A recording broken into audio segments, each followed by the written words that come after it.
Hey, if your business feels stuck, like you've hit the ceiling, you can't get more revenue, your profits not getting bigger, might be getting smaller, or you might just feel trapped in the business, like you don't have the freedom that you want and expect. The problem might not be the market.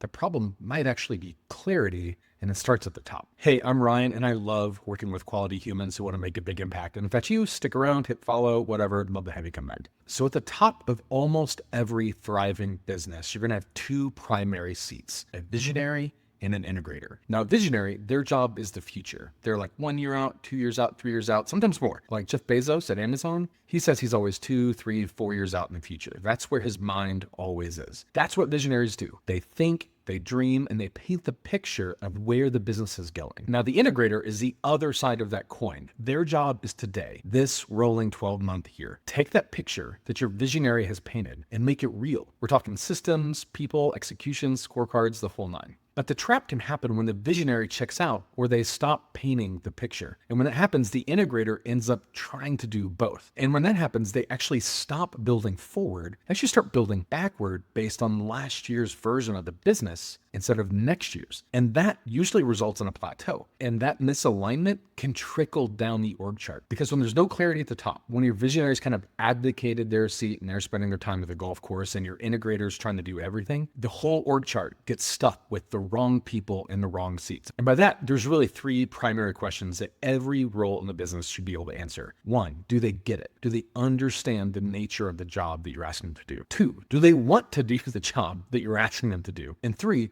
do they have the capacity to do the job that you want them to do? Like, people can get it and want it all day long, but some people just don't have the ability to do it, and that's okay. But all three things have to be true for somebody to be the right person in the right seat. So what this means is I've seen ops managers who were totally loyal and they were hardworking and they were amazing humans. But once the business crossed a certain revenue threshold, they just didn't have the capacity to run ops at that next level. They were still kind of stuck in the past. And everyone could see it, just nobody would say this thing out loud. They just kept pretending like everything's fine. So in those cases, the whole business suffers because the wrong person is in the wrong seat. I've also seen sales leaders who truthfully can't sell at all. They were likable, they were great at the company culture, but they just didn't have the get it, want it capacity to actually drive the revenue. And when it comes to sales, you can't steal a sales seat with somebody who can't sell. It just doesn't work that way. And this is where most leaders get it wrong. They build the org chart around who they already have instead of who the business actually needs. So they find themselves protecting the past. Like, who was here last year? How are we going to protect them? Instead of building the team your company needs to hit their goals for the next 12 months.